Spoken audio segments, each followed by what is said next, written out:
Hello, everyone, and welcome to today's exciting webinar. My name is John Allen of SETCO, and I'm your host for today's webinar, which is part of an ongoing series of emerging topics in geosynthetics.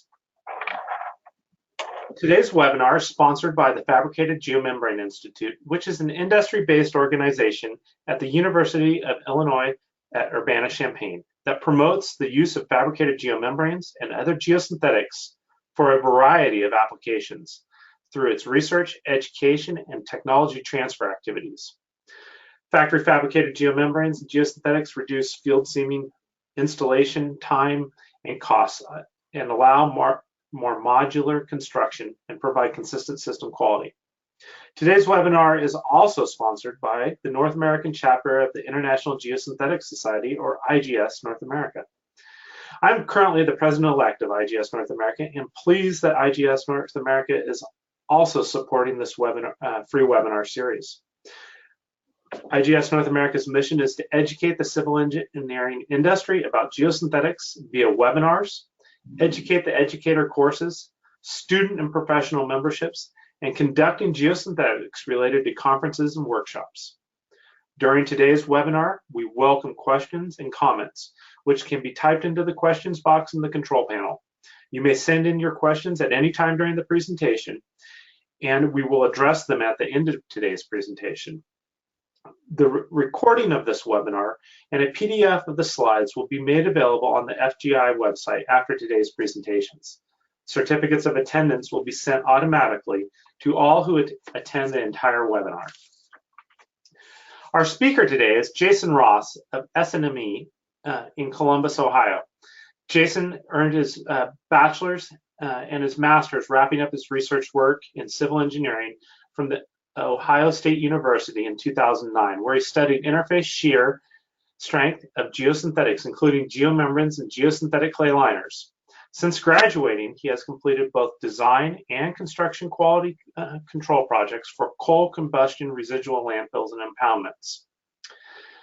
We are so appreciative that Jason has squeezed us into his busy schedule to give our June 2019 webinar titled Geosynthetics for Coal Combustion Residuals Applications. Everyone, please welcome Jason Ross of SNME out of Columbus, Ohio. Thank you, John, and thank you to the Fabricated Geomembrane Institute for inviting me to speak today on some of my experiences with geosynthetics in coal combustion residual applications. An outline of my presentation today, I'm going to talk a little bit about the CCR rule language and how it impacts some of the geosynthetic systems we can use in our design and construction projects. We go into bottom liner systems, discuss some different design scenarios, go through a GCL hydraulic connectivity testing study that I was a part of, and include some additional design considerations on the bottom liner systems. Next, I'll move into cover systems, discuss some design scenarios there, and some other design considerations I wanted to mention, and then talk about constructability topics. Some important things in the geosynthetics in these facilities, including geocomposite drainage outlets, tie-ins of structures and pipe penetrations, geomembrane deployment, and electrical leak detection. And at the end, we'll have time for questions. So please feel free to submit your questions throughout to John, and he will compile those, and we will be sure to get to them. I'm sure everyone on this call is pretty well aware of the CCR rules that were published in April 2015. These rules are started to require additional documentation, and sometimes additional analysis, and have resulted in improvements and some design changes to these facilities. One of the biggest changes with the rules was that they were an additional set on top of the state guidelines that most facilities already operated under. So now designers need to be considering both the state and federal permitting regulations. The result of these rules has been closure of many inactive or not needed facilities. It's forced review of existing facilities. It's required regular inspections to be documented and annual reviews by professional engineers, and has changed the future construction and new design of these facilities. Specifically, in the rules I'm going to touch on today, sections 257.70 and 7.2, discussing design criteria for bottom liner systems for landfills and surface impoundments, and 257.102, which discuss design criteria for closure of landfills and surface impoundments. Bottom liner system. 0.70 discusses landfills, 0.72 discusses surface impoundments. These facilities are required to be designed now with a composite liner system.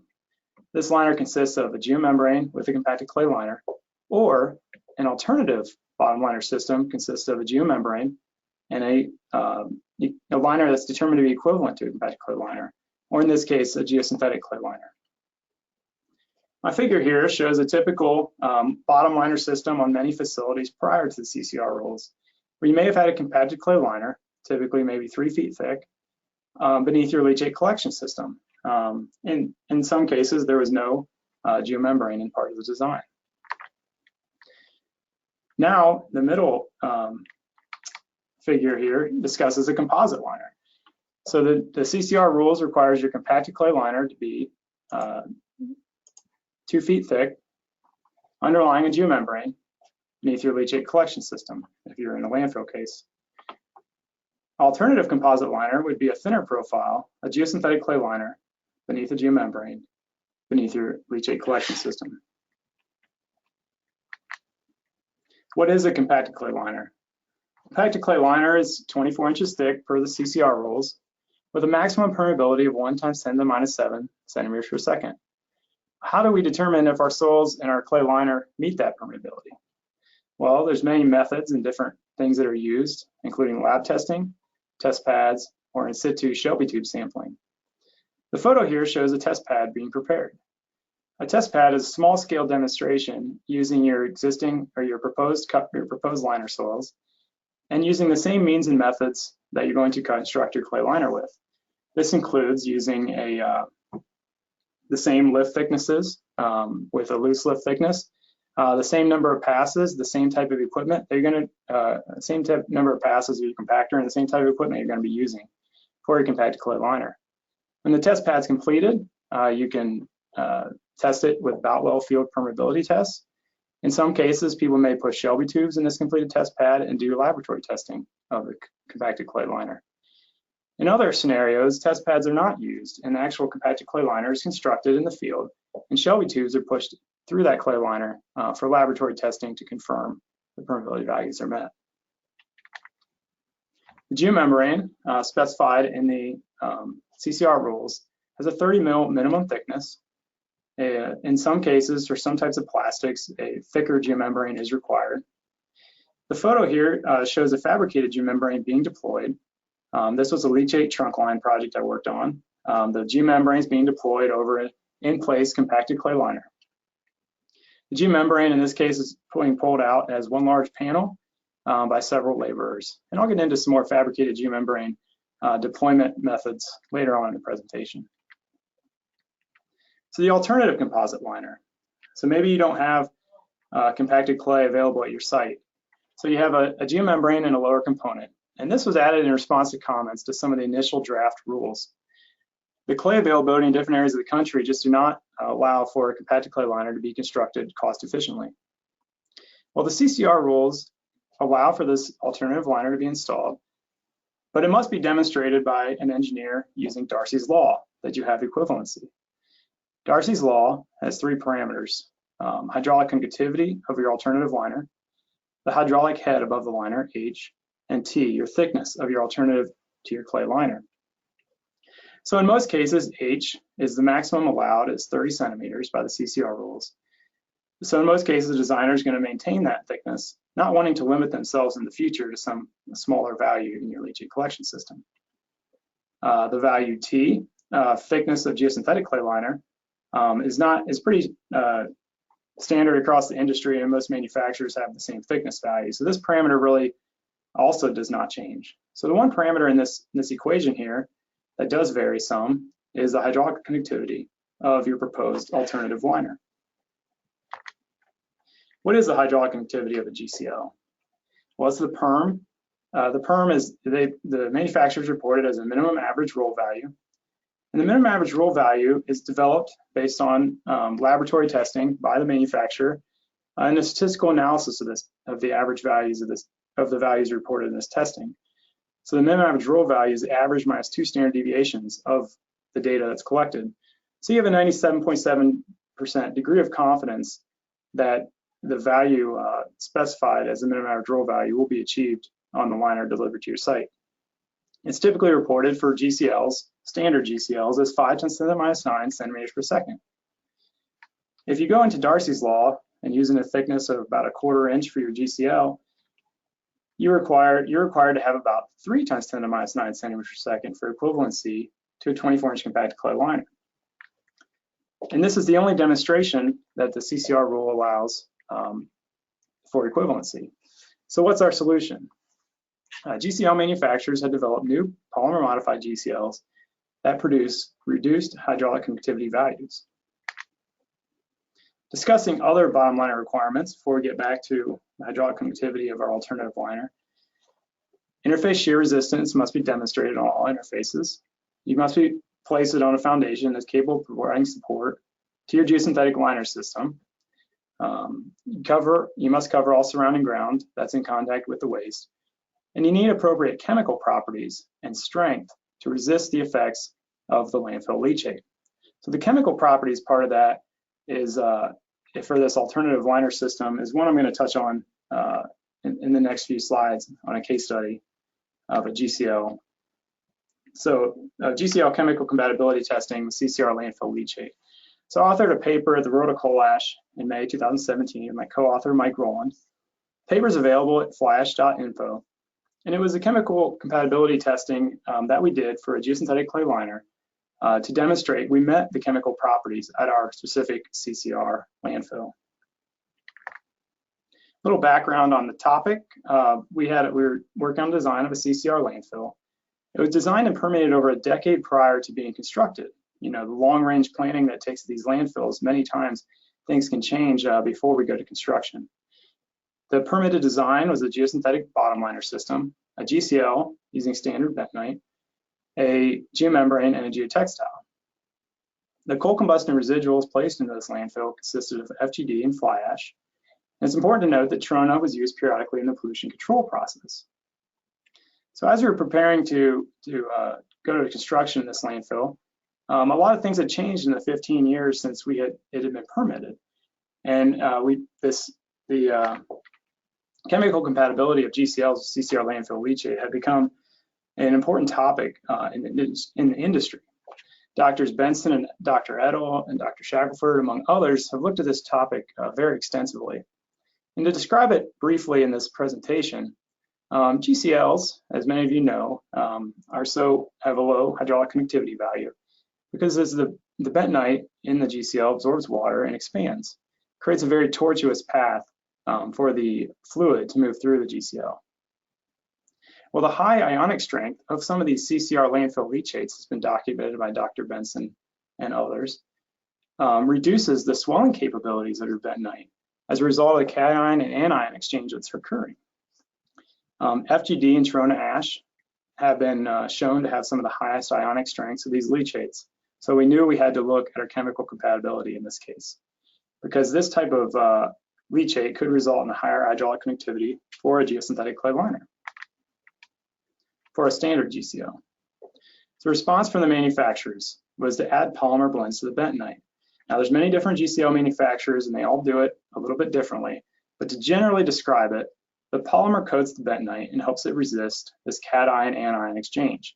And again, I would encourage you to reach out to the GCL manufacturers to find out more on their specific application, as this does not fully describe how everyone handles it. Development of these products is still continuing. There are interface shear strength considerations that if you run site-specific tests with a standard bentonite GCL, you also want to check it again with a polymer modified GCL. And you really need to do project-specific testing for both interface shear strength and this permeability test. So how we were able to check our chemical compatibility in this case was through ASTM 6766, which is a standard test method for evaluation of hydraulic properties of geosynthetic clay liners permeated with potentially incompatible aqueous solutions. There's two scenarios in this ASTM method for saturation, whether you're going to saturate with leachate or saturate it with distilled water. You have to decide between. And there's three methods, A, B, and C, discussing different falling head or constant head permeability testing methods. So in our case, we were able to get a very representative sample of our leachate. We had an existing landfill on site that had the same bottom liner system and the same type of waste. So all of the leachate above this liner system came out at a discrete point we were able to sample from. We tested this sample for calcium, magnesium, sodium, potassium, sulfate, pH, and others. Those parameters were determined not only from reading through the literature on what's important to know and test for, but also in discussing with the GCL manufacturers what type of information they wanted to be able to mix a polymer blend that was chemically compatible to our leachate. So we sent this leachate data to the manufacturers, and they selected products based on their own recommendations. And we let them each select 2 different products. One being a product they were pretty confident would work with our leachate, and one being one that maybe had a little bit different polymer, a little bit less polymer, that would be closer to working or not working. But that secondary product would give the owner a lot more cost-effective option if it were to work and be chemically compatible. We also did index testing of these GCL products that were delivered to make sure they conformed with our other project requirements. We completed the permeability testing using low confining pressures, less than 5 psi, giving us our highest permeability condition. There were 4 GCL products, 3 of them being polymer modified. Our termination criteria in this case were passing results for up to 6 months. In our case, this was we had some permitting recommendation for this value. And it seemed like a reasonable value given our duration until construction. But there's a lot of literature out there on the time duration for this type of test. Definitely, there's not a defined value that everyone should be using that I know of today. The influent and effluent of this leachate was tested for pH and electrical conductivity, both at the influent and effluent stages. And looking at those values and seeing when they stopped changing between influent and effluent provided an indication that the chemical reaction was stopping or was slowing. 6766, the STM method, discusses some consistency between your hydraulic conductivity values and at least having 2 pore volumes of fluid. Other than that, it doesn't define exactly when the test should be terminated.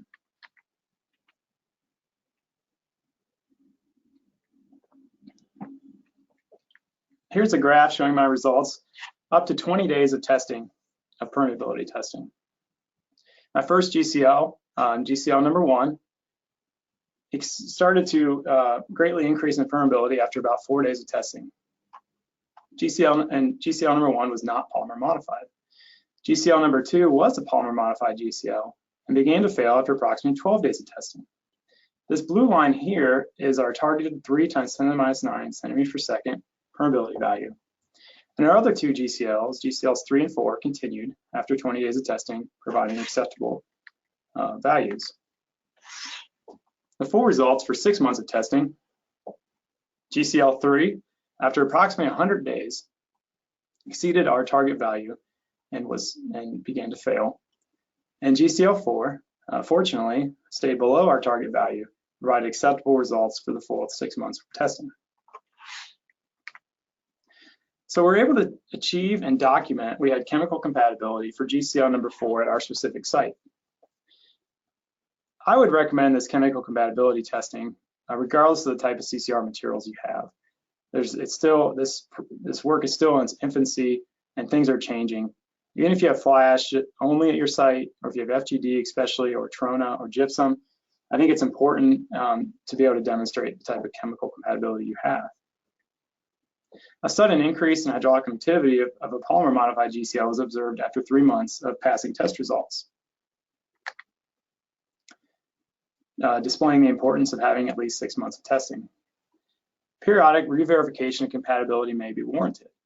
In our case, we had a plant that used Trona for pollution control. When they decided to use Trona, it was probably not considered what would happen to the landfill leachate with the addition of that product to meet another pollution control.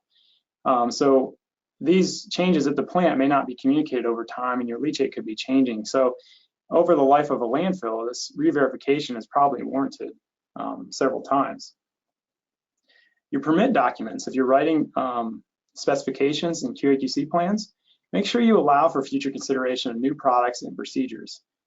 you want a plan in place because these products are still changing as we speak. Manufacturers are developing new technologies and finding ways to deal with these problems. So make sure you allow yourself some future consideration of how you can introduce new products that come about. And this testing requires early planning to ensure you have multiple GCLs, hopefully pre-qualified when obtaining construction bids. And a need I see in the industry is we do a lot of conformance testing on geosynthetic products between geomembranes and geotextiles and GCLs at our sites. But there's not a standard testing for conformance testing for polymer products. And this is for a few reasons. Obviously, the polymers that the manufacturers are using are proprietary. So sharing this data is difficult. The manufacturers are using different methods. So one test might not work for all the polymer products out there. But I think it's important that as an industry, we can figure out, at least by manufacturer, some conformance tests that we can do to verify that these polymer modified GCLs at our sites are able to be verified, that they're meeting the values and the types of polymers that were specified. Moving into a few other design considerations for your bottom liner system and talking about interface shear strength. As John mentioned, I spent a great deal of my graduate school program running interface shear strengths like the one you see in this picture here, interface shear tests. What you see here is a GCL on the bottom and a geomembrane on the top. And what these were was they were laying against each other in the interface shear machine, and then I opened them up and took this photo. A few things to point out here.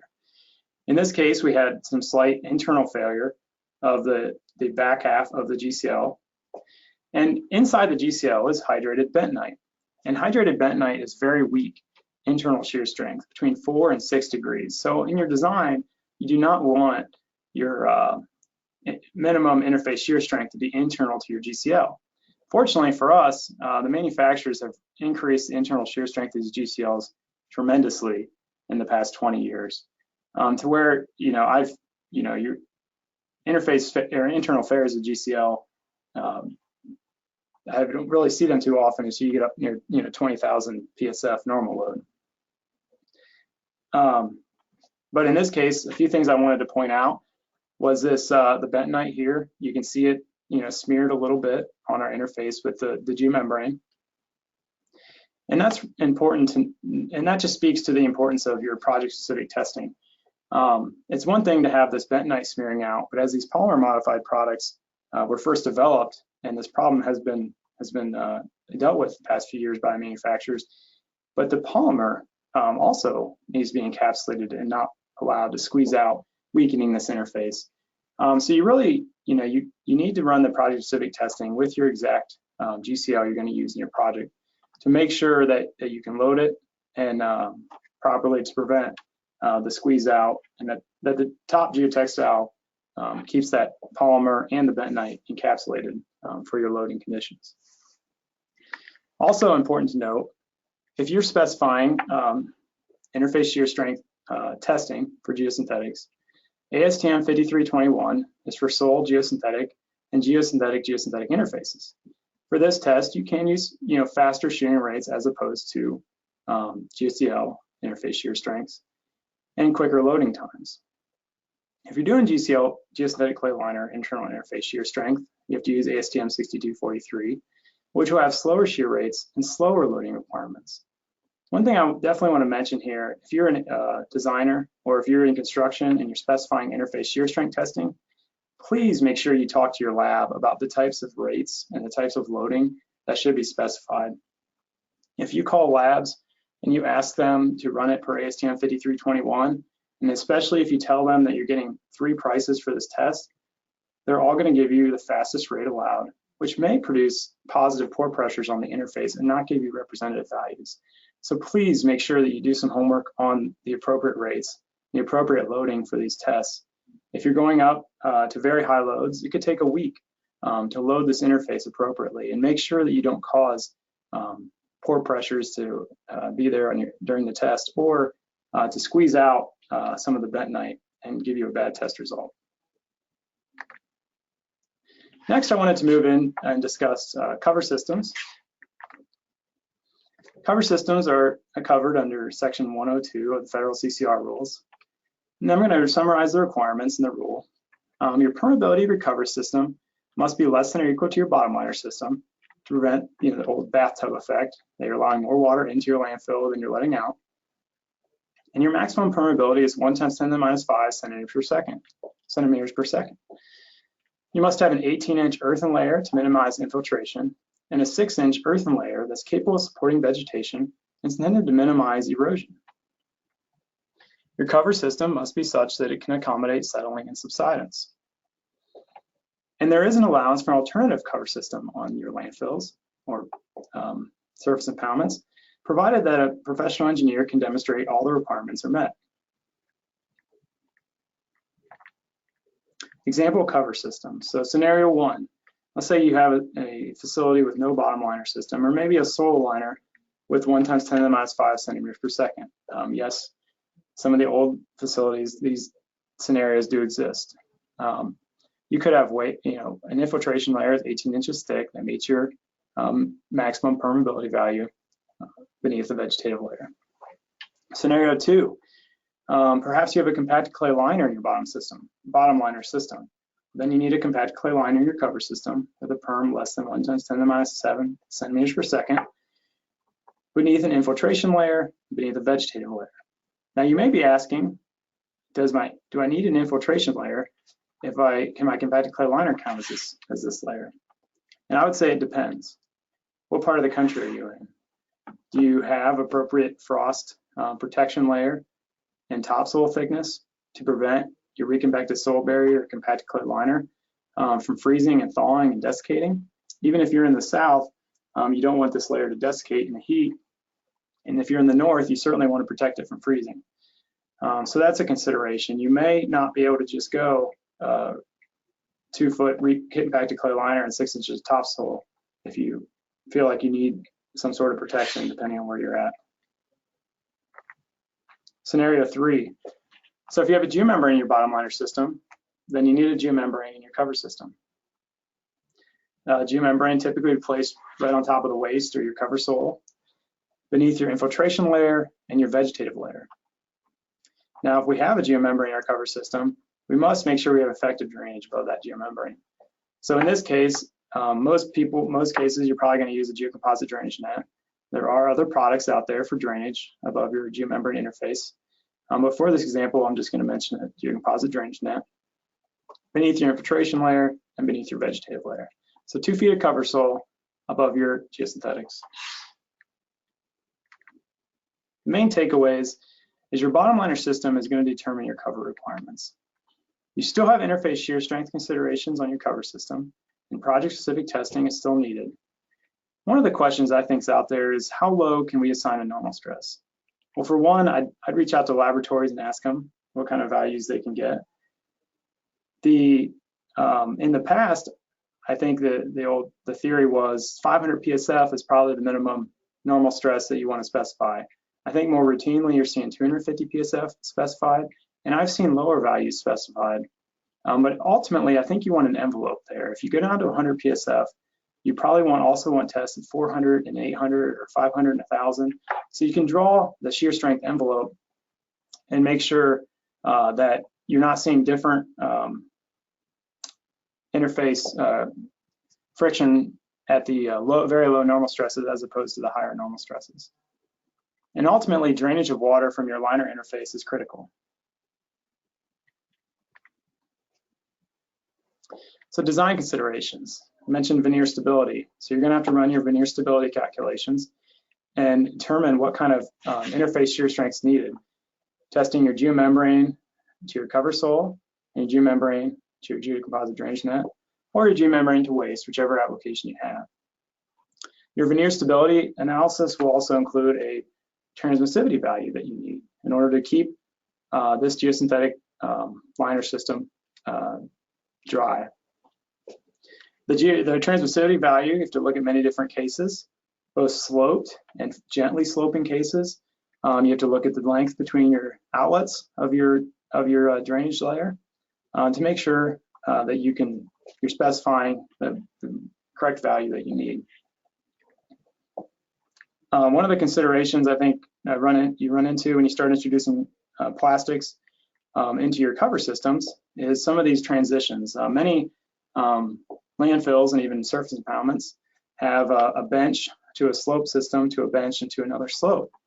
Well, as you get to the toe of these slopes, making sure that you know how you're handling this water that's in this geocomposite drainage net, whether it's able to just slope downwards and go down the next slope, or whether it slopes along the bench and goes into the page or out of the page with some sort of outlet, or if the drainage is intercepted up here and allowed to drain through maybe a gravel drain outlet to the surface. This is an important design consideration for these types of cases. Construction considerations. I wanted to touch on a few things that I've noticed through my experience at some of the design and construction cases with these geosynthetics, these applications. I was fortunate to attend a presentation this year at the Geo Congress in March 2019, presented by Dr. George Kerner, and he authored a paper with Dr. Robert Kerner titled Lessons Learned Regarding Exit Strategies from Geosynthetic Drainage Composites. The paper is available through ASCE, and I'm sure that both Dr. Kerners have written many other publications over the years addressing this topic. One of the things he talked about was the importance of having appropriate drainage design for these geocomposite drainage nets. You can see here, this is a landfill being constructed. We have a geomembrane and you have geocomposite drainage net on top of it. So this is actually a bottom liner system. But this geocomposite drainage net is being relied to drain the top of that geomembrane and prevent the waste on top of it from saturating and ultimately sliding. So if we don't have, so we have to be careful to provide appropriate outlets that are not going to clog over time. One of the things they mentioned was clogging these outlets due to erosion of soil or grass clippings getting in there over time. These facilities are intended to last for a very long time after closure. I wanted to reference this paper. I encourage you to read it or read up more on the topic to think about some of these things as you're working through design and construction. Additional considerations, so for these geocomposite drainage outlets, the overlap along the slopes, not only at the edges of the panel, but also at the butt seams, where you have a panel coming down slope over top of the other panel, making sure you have the appropriate overlap there so that the water from the upper panel can drain into the lower panel, and making sure that you get the geotextile appropriately seamed back on top to prevent intrusion of the soil cover into that geocomposite drainage net. That could clog it eventually and lead to sliding failure of your cover soils. This is just a few photos, construction photos I had of the geocomposite drainage net being installed. The next topic I wanted to mention is tie-ins to structures and boots and attachments. And one of the references I wanted to include here was a paper I refer to often when working on design of pipe penetrations or construction at these difficult spots in our facilities. It's titled Guidance on the Design and Construction of Leak-Resistant Geomembrane Boots and Attachments to Structures. It was written by Rick Teal, Teal Engineering, and Greg DeJarnette with Envirocon. It's available at rteal.com. It was from the 2009 IFAI conference. In this paper, they talk about prefabricated versus field fabricated boots. The prefabricated boots are definitely superior to the field fabricated boots. However, they are infrequently used. This is for a couple of reasons. Sometimes changes during construction of either the slope angle where the fabricated boot is supposed to go, or the pipe size may have changed, making the prefabricated boot no longer fit. So a lot of installers would rather do a field fabricated boot, which is basically taking scrap pieces of the geomembrane on site and forming a boot in the field.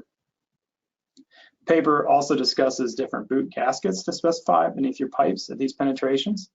Has different clamping options discussed and types of clamps to be used. They talk about some of the details of a spark test, which is used typically at pipe penetrations or areas where you don't have a flat surface and for an extrusion weld and cannot do a vacuum box test for non-destructive testing of the geomembrane. They discuss different concrete collars with embedded geomembranes. They also discuss, and they give lots of great photos of some of these good and bad installations of all these topics. And finally discuss batten strip details. The batten strip, as many of you are probably aware, is often used at concrete aprons, concrete head walls, where you have a penetration or a pipe coming into your pond, surface impoundment facility. These batten strips will need maintenance over time, recaulking, trying to prevent leaks from occurring behind the strip. And there's many bad ways these can be installed. I would recommend avoiding, they cannot be all avoided, but avoiding them when possible. And some of this can be done, for example, if you have a head wall coming into your pond, of actually designing the geosynthetic or the geomembrane or the geosynthetic bottom liner system to go up and beneath the concrete head wall and concrete apron, installing some cover soil above it, and then constructing your concrete structure, putting a precast structure in place. That geosynthetic liner can tie into the pipe on the backside of the head wall, which will provide a much better continuous installation of that geosynthetic liner system and provide just much more of a leak-tight system. Ultimately, it's an extremely practical reference. I would recommend, if you have not seen it, for everyone to take a look at. It talks about some of the tricky details. It takes some experience to get right. These penetrations and boot attachments require the greatest oversight on a construction project, and they're such a small part of the overall installation. In many cases, they only fill in one line of a field documentation of welding, but they are probably the greatest risk to these facilities from a leakage standpoint. Next, I wanted to touch on some geomembrane deployment and construction considerations there. So many of you may be aware already what a fabricated geomembrane is and what a non-fabricated geomembrane is. The non-fabricated geomembrane are certain types of plastics that arrive to your site in rolls. They're welded together on site. Maybe they're 500 feet long, 20 feet wide, and every roll is welded on site for a lot of field seaming. The fabricated geomembrane arrive to the site in panels that have been factory fabricated from the manufactured rolls. These provide faster deployment and less testing required once on site. So what is a panel and what is this factory fabrication? So here's an off-site fabrication facility of a fabricated geomembrane. You can see you really just need a wide open space. You don't need a whole lot of anything else. You take your welding equipment in here in this nice, controlled, clean environment, and you do your factory seaming. The factory seams have been shown over the years to have higher strengths and less problems than field seams because in the field you have dust and dirt and other rain and other considerations on what happens to the material in the field. So after seaming this to a certain size on what can be handled and hauled to the site, the panels or the rolls become a panel, and then they are rolled up or folded up, put on a flatbed truck, and hauled to your site. Here's a photo of one of these panels being deployed. That is a single panel. Obviously, it takes many laborers here, but they're able to get the geosynthetic liner on top of this prepared subgrade very quickly once they get on site, saving it from any future rainfall and having a lot of rework. This next photo, and I wish I would have gotten a little bit further over here to the left, but this is the low end of a surface impoundment being constructed. And you can see the geosynthetics have been deployed on the right side of the photo, working right to left. And I'm sure, as many of you have been a part of, geosynthetic liner installation in these surface impoundments can be tricky because you begin at the high end, and as you start to cover more and more of the ground, more water begins to run off of your geosynthetics when you get intermittent rainfalls and goes to the low end of your pond, saturating your subgrade, and resulting in this situation, which sometimes can be a week or two, waiting for a span of dry weather that you can get the subgrade re-prepped and ready for the new installation. So you remove and recompact this wet subgrade, you do additional density testing for your project requirements, you survey it again to make sure you get the right grades, and then it rains again before you can even get your geosynthetics going. So in this case, I really feel like a fabricated geomembrane can pay off. You can bring these out to the site and large panels require minimal field seaming, and get this, once you have your subgrade ready, get it covered quickly to prevent it from deteriorating over time, many rainfalls. The last constructability topic I wanted to touch on is electrical leak detection. I've been fortunate enough to be involved in both design and construction using electrical leak detection on some of our projects. There are exposed geomembrane surveys listed here, and there's covered geomembrane surveys. I'm going to touch on the covered geomembrane surveys, specifically the dipole method using soil covered geomembranes, as that's the one I have the most experience with. It's covered under ASTM D7007. What is the dipole method? Well, to perform this test, and I'm not an electrical leak detection connoisseur, so I may not describe this in general terms, but you charge the soil beneath your geomembrane liner from the outside here, and the soil cover on top is isolated. You can see here there's a separation between the geomembrane, between the cover soil and the subgrade soil.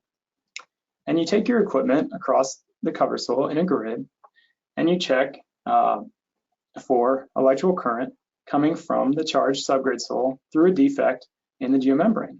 And when you find current or an anomaly that shows up, you excavate and you hopefully find your defect, and then you repair it. So it's a good check following soil cover installation. Here's an example of a defect that was found from an electrical leak detection test. And it's obviously an excavator tooth striking the liner. And you may say, and I would have said this too, is why would the excavator bucket be so close to the liner, especially one with teeth on it? Well, it just goes to from the design to the construction world. This was a landfill cell, and they're putting the sand drainage layer for the leachate collection system on top of the geomembrane, which had a geotextile on top of it.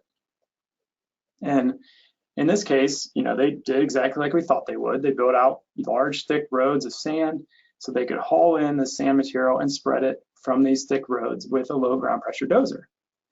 What we had not considered was the need for them to excavate some of the sand back out. And this was because the installation of the sand cover had to start before all the leachate pipes were in. And when they put in the initial roads from the first corner, they had to go over some of these areas that leachate pipes were not in place yet, because they were starting from the low end of the cell and working up. So when they had got the leachate pipe to this place and the excavator needed to excavate the sand back out, obviously it would have been better to use a smooth bucket in this case. I'm not sure it would have prevented damaging the liner if it would have struck it as hard as this one appears to have.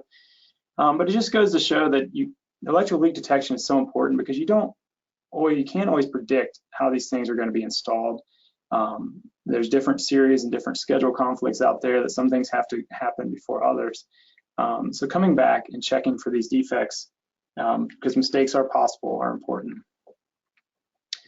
Electrical leak detection is able to find very small defects in your liner. Now, if you talk to an electrical leak detection company, they will tell you that they cannot guarantee with this method that they will find a certain sized hole or a certain type of defect. It's all going to depend on your site conditions. The saturation of the subgrade soil beneath your liner system, the saturation of the cover soil above your liner system. But on the top right photo here, we were able to find, or the electrical leak detection company was able to find a few nice slices in our geomembrane liner. And this was actually under 3 feet of cover soil. That was pretty saturated, so it made the testing conditions pretty good. But they are capable of finding this type of defect. Another consideration for you to think about if you're specifying electrical leak detection is pipe penetrations. In the bottom photo here, we had a ductile iron pipe at the end of our pond that was touching the soil beneath our geosynthetic liner system back here. And as the electrical leak detection test started, the pipe was also touching the cover soil. This caused a lot of interference on the test, and initially it was not recognized what the interference was coming from. Once they were able to find this pipe, or once they realized this pipe was there, it was obvious to them the interference problem was, and they were able to excavate the cover soil and isolate the pipe from that cover soil and limit the amount of interference still present from this pipe. So as you're reviewing electrode leak detection submittals for plans on your projects, make sure that you think about these types of things and make sure that the installer or the company performing electrode leak detection is looking, is noticing these types of obstructions. And this is the last photo I have for electrical leak detection, but this is a liner defect that was found from the soil covered method using for electrical leak detection. This defect is huge, and if we had not found this underneath the cover soil, we had a geomembrane, we had a geotextile, and a foot of cover soil in this case. If we had not found this defect, the amount of leakage that would have went through this defect would have been tremendous and potentially could have severely impacted the success of this project. So this photo alone just speaks to the need to perform electrical leak detection. These contractors, everyone's human. Nobody, sometimes they can strike the liner and may not even realize it happened. So it seems like a no-brainer that our industry moves towards more of this testing and checking for any defects that could happen during these types of installations. I'm going to conclude the presentation just mentioning that the geosynthetics and CCR applications is still growing and it's definitely evolving. Things are changing quickly. The CCR rules have been in effect for 4 years now, and we've been adapting quickly to them. But things are going to continue to change. We're going to continue to see new products and new procedures. So it's important to recognize that and stay up to date on what's out there. We should learn from our past failures and modify our future designs. Don't continue to carry through things that haven't worked or aren't the current standard. Stay current with those best practices in construction, because these facilities will be around for generations, and we need them to last that long as well. Now I'm going to turn it back to John Allen here to go through a few informational slides, and then I think we'll have time for some questions. So before we end, I wanted to encourage everyone to visit the FGI and the IGS North American websites. Our contact information for the individuals involved in today's talk are listed in front of us. And if we go to the next slide, Jason, we've got an advertisement for our talk coming up in early August, Insane in the Geomembrane, the story behind coal combustion residual surface impoundment liners. By Harold Register and Andrew Bittner. Lastly, have a look at the FGI website. There's a ton of help with regard to being able to use fabricated membranes. And there's a lot of webinar content when I was looking at it the other day. Before we jump into the questions, I want to say thank you, Jason. There have been a number of webinars talking about a lot of individual topics that you presented today, but you're the first one that I've seen from a design professional where you're pulling it all together and everything you need to consider. And I believe that your talk today is a great summary, and you are supported by a number of industry experts out there on everything that you talked about today in various webinars that the audience can find out there. So, moving into questions. Our first one is in your leachate compatibility testing work, did you maintain a constant concentration throughout the tests? Concentration of the influent? Yes. Yeah, with the yes, I believe the answer would be yes to that. We had plenty of influent or plenty of leachate for the testing, so it was able to be continually inundated with new leachate. All right. A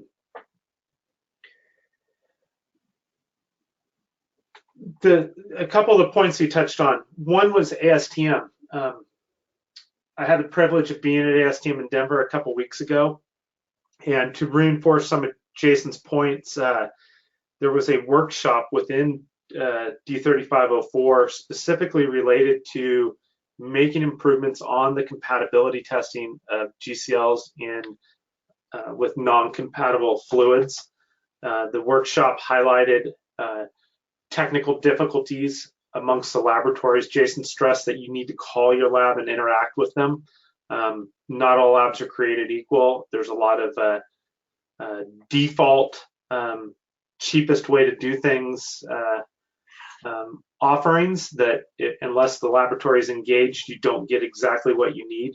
The same goes for that permeability testing. And this is, I guess, more of an update than a question to you, Jason, but there was a lot stressed from the academic level that's been written about in the journal papers to move that down into the commercial laboratories and into the general practice.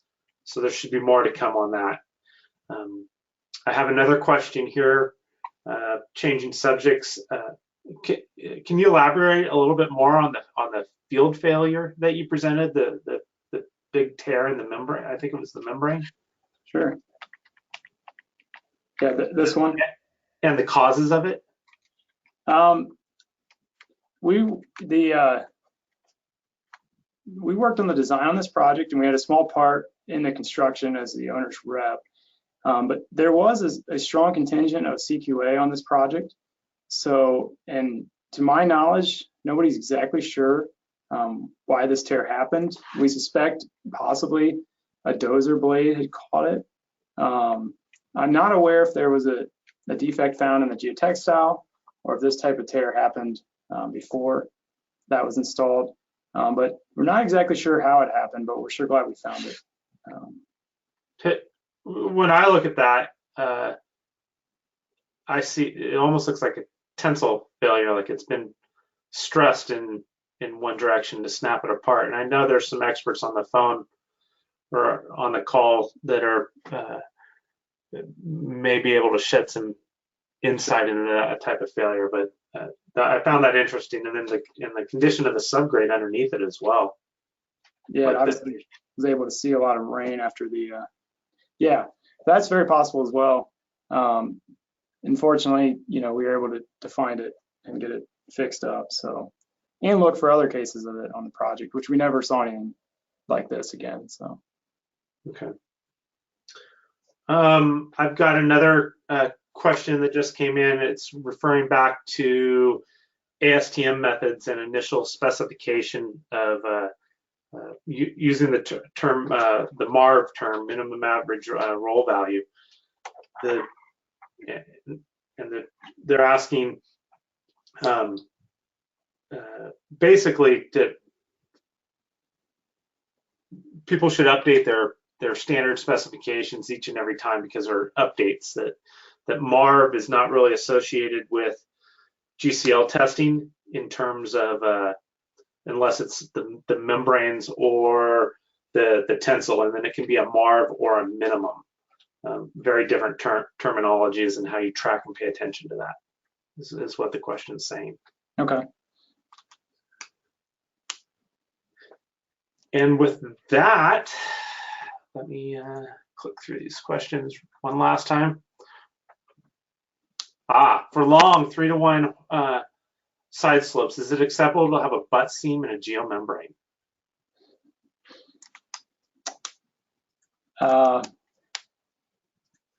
I think, let's see what I can recall on this. So I know a lot of specifications will say no butt seam within a certain distance at the toe of the slope, and also from that point out a little ways for a certain length. I'm sure I think you have obviously the most stress on the liner, I think, or would be at the top of the slope and at the bottom. So I know they're installed that way. Sometimes you have a butt seam along the slope. So I would say in some cases, I think they'd be okay. Generally in the membrane too, they'll put it in at a 45 angle as opposed to a perpendicular to the slope. Yes, that's a great point. Okay. I believe that's our last question, Jason. So once again, thank you so much for taking the time to put this webinar together. Everybody who's still on, please know that both FGI, IGS, cannot do this without you. I would highly encourage you to go and participate in these bodies and become members to keep the free content coming out from both groups. Also, related to ASTM, the designers who are on the phone, ASTM needs your input to keep driving all the topics that Jason talked about forward to ensure that you have good, proven methods to work with that can help validate your assumptions in design. And with that, we will conclude for the day. Thank you.